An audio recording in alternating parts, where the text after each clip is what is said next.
Jeûner, c'est s'abstenir de manger pour se vaguer à la prière.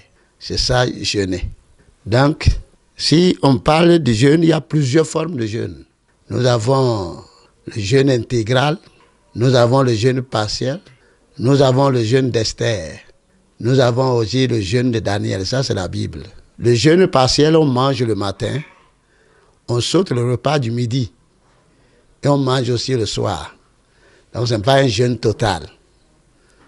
Donc c'est un repas seulement qu'on saute.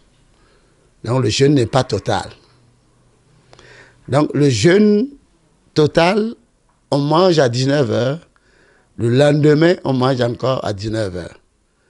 Donc on a un intervalle de 24 heures, je crois. Hein. Ça fait un jour de jeûne. Là, on peut dire que c'est un jeûne intégral.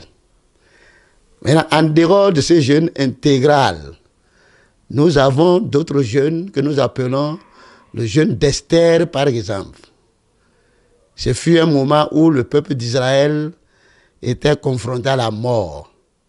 Il y a un certain Aman qui a voulu les détruire. Le jour était déjà fixé. Donc, il y avait une reine qui était dans la cour royale qui a été saisie. Elle a décrété un jeûne de 3 jours. Quand on dit 3 jours, ça fait 72 heures. Ça veut dire qu'ils ne vont pas manger pendant les 72 heures. Et ça a été vraiment suivi. Même leurs animaux étaient attachés, aucun animal n'a mangé. Donc nous appelons ce jeûne le jeûne d'Esther. Donc un jeûne de 72 heures. On ne mange pas et on ne boit pas. Donc nous ici, nous pratiquons toutes ces formes de jeûne. Donc il n'y a pas une préparation en tant que telle. Mais si une église veut, elle peut se préparer, faire peut-être des jours de jeûne si elle veut. Mais il n'y a rien qui a été recommandé par rapport à la parole de Dieu. Et si vous voulez, vous le faites. Si vous le faites, vous ne péchez pas. Si vous ne le faites pas aussi, vous ne péchez pas.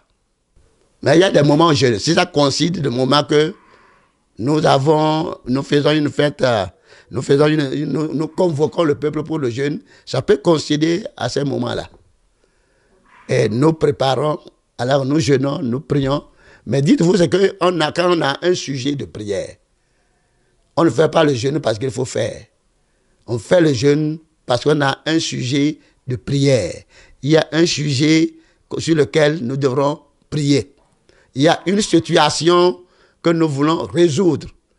Il y a quelque chose que nous voulons voir Dieu accomplir. Et nous faisons une sainte convocation et de façon unanime, unie, comme un seul homme. Nous prenons le sujet à cœur, nous disons nous n'allons pas manger, nous n'allons pas boire et nous présentons le sujet à Dieu. Le jeûne est nécessaire, pas seulement sur le plan spirituel. Quand vous sortez de jeûne, vous vous sentez d'abord rajeuni. Ça, c'est le premier effet qu'on sent sur le corps. Et vous vous sentez en bonne santé. Pendant le jeûne, quand vous le faites correctement, il y a d'autres maladies que vous allez éliminer de votre corps. C'est déjà un bénéfice pour chacun en étant chrétien. Ensuite, maintenant, le jeûne, quand vous jeûnez, vous vous rapprochez plus de votre Dieu. Pas que votre jeûne va obliger Dieu à changer quelque chose qu'il avait prévu.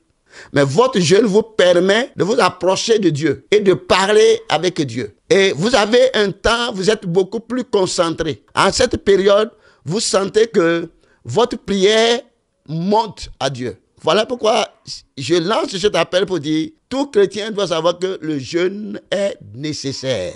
Même en dehors de la communauté chrétienne, des autres religions aussi savent. Ils jeûnent. Même nos amis que nous prenons, par exemple, quand vous prenez l'islam jeûne. Ils ont leur moment de jeûne. Même les animistes, ils ont aussi leur moment où ils s'abstiennent de manger. Donc le jeûne est nécessaire. Si vous êtes un chrétien, vous devrez savoir que le jeûne est vraiment nécessaire. C'est important.